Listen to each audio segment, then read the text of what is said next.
Hello again, beautiful people. It is me again, Dante King. I'm signing back on with purpose, of course. I didn't want to let this day go by without shining a light on a very monumental event that happened today. So there is an episode of the Black Trauma Podcast, which is hosted by Dr. Phillippe Doc Matthews. Again, that's Dr. Phillippe Doc Matthews. He has his own YouTube channel with over 60,000 subscribers. He and I had an opportunity to sit down and to do an interview together about the book. And so that interview, um, which dropped today, you can go on and locate it on his YouTube channel. I'm actually going to show you where you can actually locate it, where you can locate the interview. But then I'm also going to share a part of the interview with you right here. So give me 1 second. If you go, we actually did two interviews. The first one was titled Malignant Diabolical Psychopathy, which is one of the key terms that I introduce in the book. Thanks to Dr. Danielle Marshall, Dr. Ruben Randall. The second interview, so that the first interview dropped last week. The second interview dropped today. And the second interview is titled after my book, Diagnosing Whiteness and Anti-Blackness.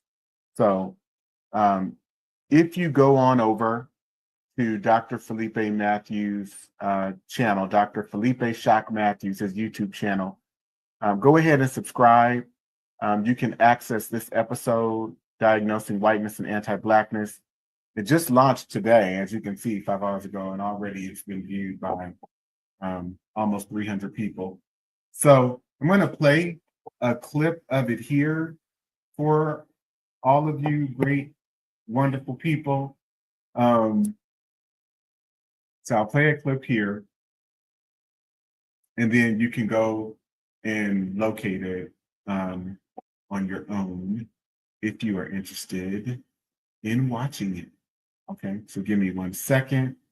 I'm gonna switch to the full screen, and here we go. I want to give a huge shout out to my brother, Dr. Phillippe Matthews. Thank you so much for the relationship and the bond that we've cultivated, and really the small amount of time that we've known each other. Of course, as I said to you, I followed your work. I've watched many of the interviews that you've done with different people.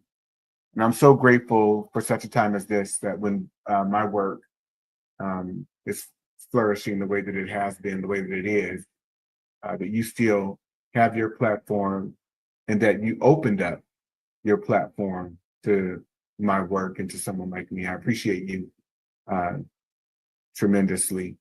So here we go. I'm going to share part of the interview with y'all.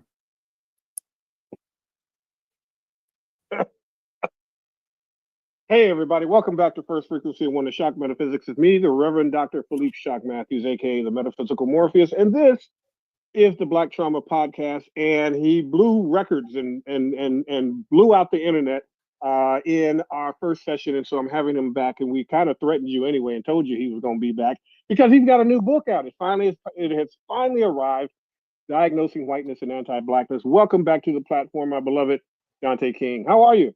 I'm good, bro. It's great to be back. I was excited to see how that first episode did and how much people really acclimated to it and got a lot out of it. So thank you so much. You are so very welcome and worthy of so much more. This book, this new edition, upgraded edition from the research that you did previously in the 400-year Holocaust, is absolutely insane in the membrane. Man, I could not. You know how I'm an academe, right? So in one sense, I'm a little pissed off because I'm like, I didn't write this. I should have wrote this. This is what I wanted to write. It was perfect. It was phenomenal. And I just want I want this in the hands of everybody, particularly Black people, but white people too, to understand exactly what's going on. So there's a lot to unpack with this book. Let me ask a generic question first, and then we'll get into the deets of the book moving forward. What made you decide that this was the book, this was the time, this was the level of research that you need to put this out, and the reason for the title of the book? So, in the introduction of the book, I actually go into what made me write the book. And I think one of the pivotal moments for me was everything clicking. So I had been doing a lot of reading, a lot of studying, watching, interviews from people, from the past, Professor Dr. John Henry Clark. I mentioned Albert Clegg, Dr. W.E.B. Du Bois, Dr. Francis Cress Welsing, Dr. Amos Wilson, many people that I had not necessarily engaged or was not aware of in terms of my primary education experience or primary educational experience. And even when I went to college and I assumed studies in the area of African American studies, and I graduated with a degree from college in African American studies, went on to pursue some graduate work in education. I still had not been able to fully analyze and synthesize. The synthesis is what did it for me. And there was a moment as I was examining the colonial laws, and it clicked that number one, and I think I mentioned this the last time we spoke, but this is so much deeper than a group of people enslaving another group of people and then exploiting them.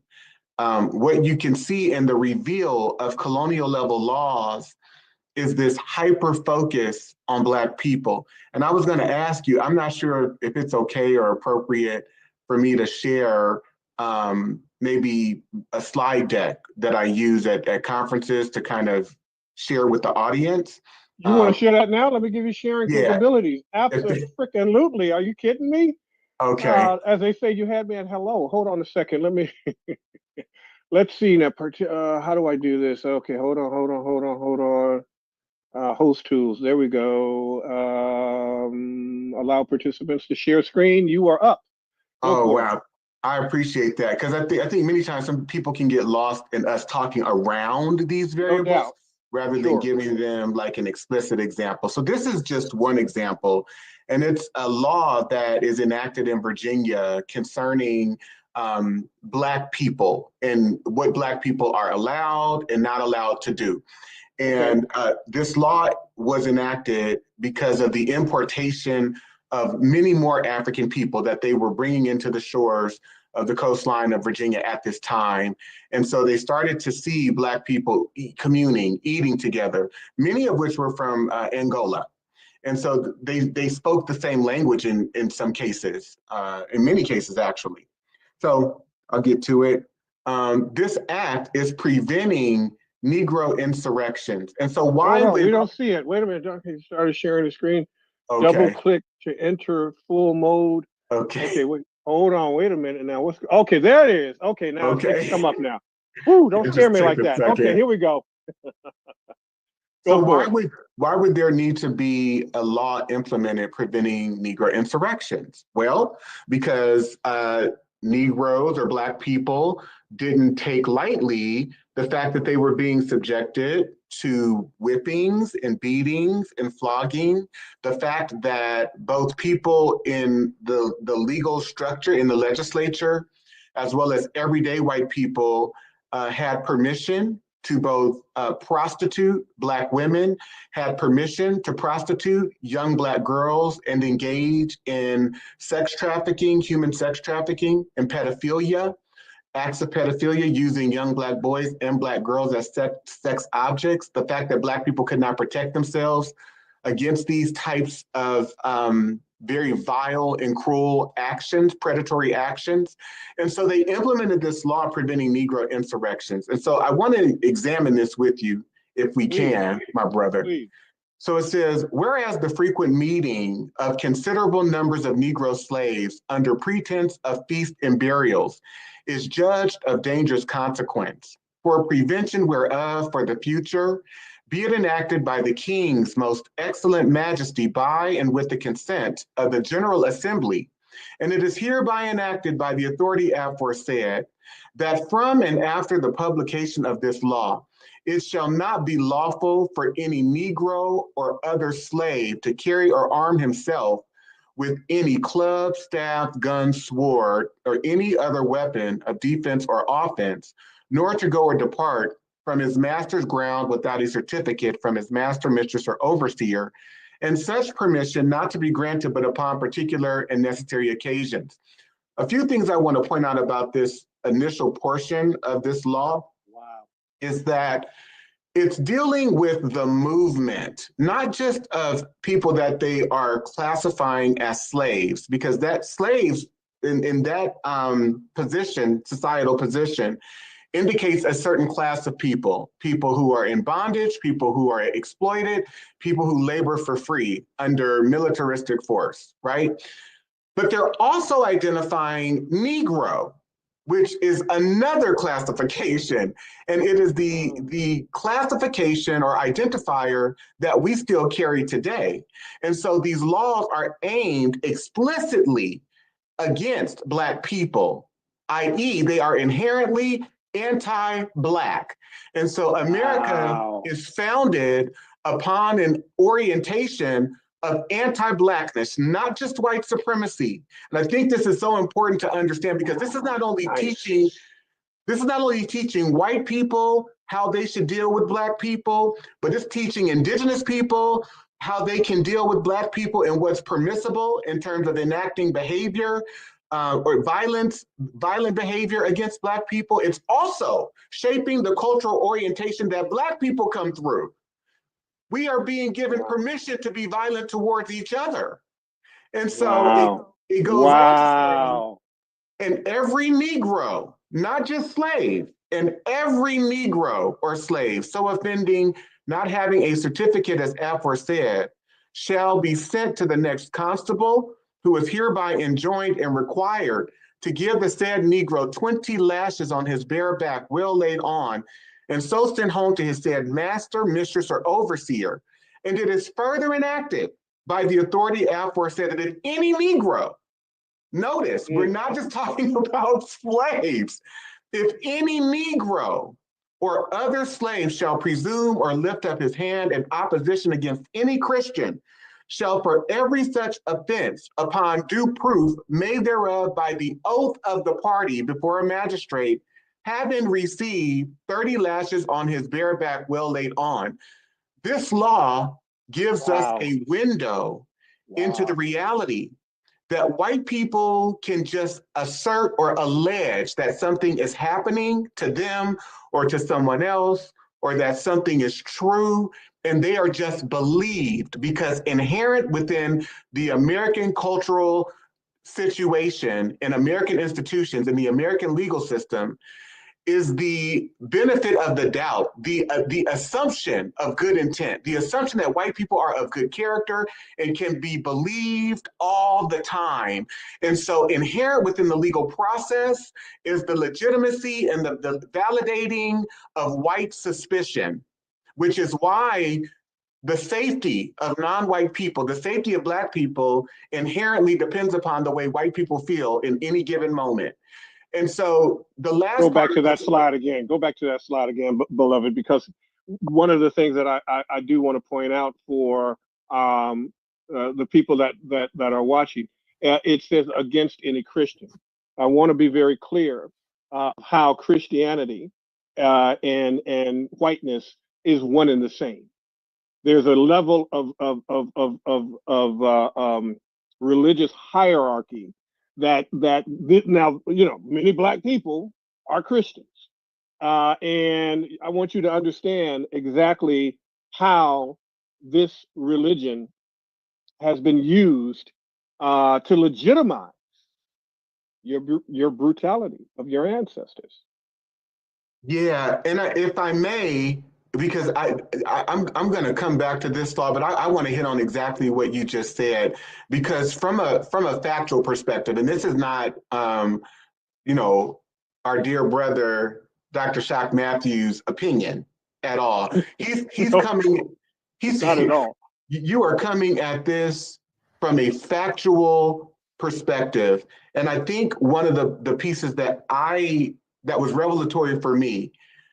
Oftentimes, you can hear the idea or maybe the misnomer that African people were not Christian. And while that is true to a degree, it's not wholeheartedly true. It is known for a fact, for example, that dating back as early as the first century, people in northern eastern Africa practiced Christianity. There were whole regions on the continent in that particular geographical area that embraced and did practice a form or some form of Christianity. The reason I'm making this distinction, though, is because once the English got involved in the transatlantic slave trade and they started endeavoring over into Western Africa, what they quickly realized is that people in that region, in the regions that they were endeavoring into, like Ghana, Togo, Mali, Benin, those countries were not Christian. They did not practice Christianity at all. That is not to say that certain people in certain regions may not have subscribed to it, but Sure. for the most part, um, people in that region, dating back to this particular period, were of different traditions, religious traditions. The Yoruba tradition, different forms of Islam, Mohammedanism, and that's named in certain ones of these laws. So much so that the laws in the latter part of the 17th century, in the late 1600s, they begin to say right in the law, this law is geared toward people who are not from Christian countries. We are enslaving people who are not from Christian countries, who do not practice Christianity, which is why then you have a law like this, which is a law that was enacted in Virginia in 1667, which is a conversion law. And it's dealing with what you just named, the fact that Christianity is being used in the ethno-religious context to identify English Europeans and other non-English Europeans. It is synonymous with whiteness at this particular point in time.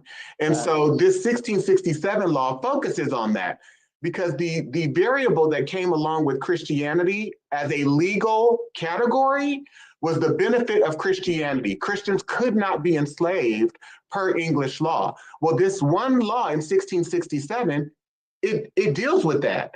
And this law says, whereas some doubts have risen whether children that are slaves by birth and by the charity and piety of their owners made partakers of the blessed sacrament of baptism, should by virtue of their baptism be made free, it is enacted and declared by this grand assembly and the authority thereof that the conferring of baptism doth not alter the condition of the person as to his bondage or freedom, that diverse masters freed from this doubt may more carefully endeavor the propagation of Christianity by permitting children, those slaves, or those of greater growth if capable, to be admitted to that sacrament. So what does this mean?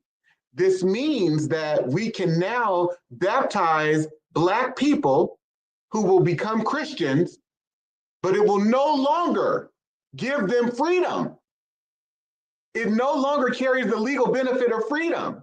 So you will become baptized Black person, but this law is making it so that you will also remain enslaved. Wow. And are we not seeing that today? For sure. Wow. In an abundance of ways. Dante. Phenomenal research, brother. Phenomenal. This is what you call and talk about in the book as what is it? Malignant what's the term I'm looking for? Malignant narcissism or Malignant, white. so white malignant narcissism and and malignant diabolical psychopathy. Absolute. And this is interesting because I love the way you made the distinction, because if you just read it, you just don't think about it. You think of slavery, you think of slaves, but you don't think, hey, wait a minute, it's not just slaves.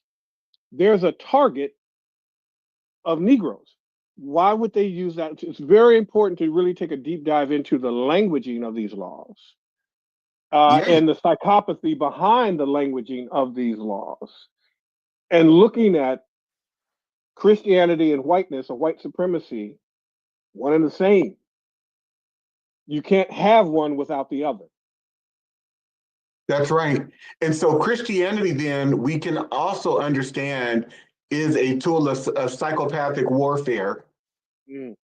that Christians, in this context, in the American context, based on what they have done, their actions, their attitudes, their activities, have been engaged in psychopathic warfare. Because just as that law was passed that determined who was Christian and who wasn't, we have to understand that the cultural apparatus at this point, all of this is being uh, orchestrated and enacted by Christian people. Mm-hmm. Mm-hmm. And I Mm-hmm. want to, if I can share the last part of that 1680 law, Please. because it says, and it is hereby further enacted by the authority aforesaid, that if any Negro or other slave shall absent himself from his master's service and lie hid and lurking in obscure places, committing injuries to the inhabitants, and shall resist any person or persons that shall by any lawful authority be employed to apprehend and take the said Negro, that then, in case of such resistance, in case of such resistance of what? Resistance of pedophilia, resistance of rape, resistance of murder, resistance of brutality. In case Yes. of such resistance, it shall be lawful for such person or persons to kill the said Negro or slave so lying out and resisting. And get this, Brother Matthews, and that this law be once every 6 months published at the respective county courts and parish churches within this colony. So when you go to church, you're Wow. hearing that you have a law that says you can murder Black people. Yes. Yes. You Yes. can Yes. subject them to 20 and 30 lashes on their bare backs. You can lie and say that you felt threatened or scared and have them beaten and I murdered. feared for my life. Mm-hmm. Mm-hmm. All of this is Yep. being done under the guise of white morality. White people who believe that they are moral, decent, good human beings, good people. They're enacting terrorism. They're Wow. orchestrating it and embedding it within the cultural construction of America, which is why then when you get to Dr. Amos Wilson in his book, Black Violence, the psychodynamics of, I have it right here, the psychodynamics of Black self-annihilation in service of white domination, he emphasizes that the result of Black on Black violence is the result of white on Black violence, and that these Mm-hmm. things have been taught to us. They've been embedded into our culture. We're dealing with a group of people who are psychotic in nature. Mm-hmm. Mm-hmm. All right. So let me stop sharing this. I'm coming back on. So as you can see, Dr. Matthews and I got into some very deep things in this interview. I'm going to drop the link in the chat. So all of you who have been watching this far can go and watch it. Go and watch this interview um, on your own so that you can um, see it and share it with other people. Please share it with folks who are in your network as well. Okay. Um, Share it with people, talk about it. Um, Feel free to go to my website and contact me and send me questions that you might have about some of the pieces, some of the content of that interview, some of the things that I'm sharing. Again, it's all located in my book, Diagnosing Whiteness and Anti-Blackness, White Psychopathology, Collective Psychosis, and Trauma in America. So should be holding it over here. Anyway, yeah, please check out the interview. Go to Amazon. The book is out today. The book launched today. It's available. Go purchase it. And again, I'll see you tomorrow at one of the live book launches that is scheduled for either 4 p.m. Pacific Standard Time or 6 p.m. Pacific Standard Time. But go check out that interview. Again, it's Dante King, me, with Dr. Phillippe Shock Matthews, Dr. Phillippe Shock Matthews. All right. I will see you all tomorrow. And I most likely won't be back on today. All right, people. See you soon. Bye-bye.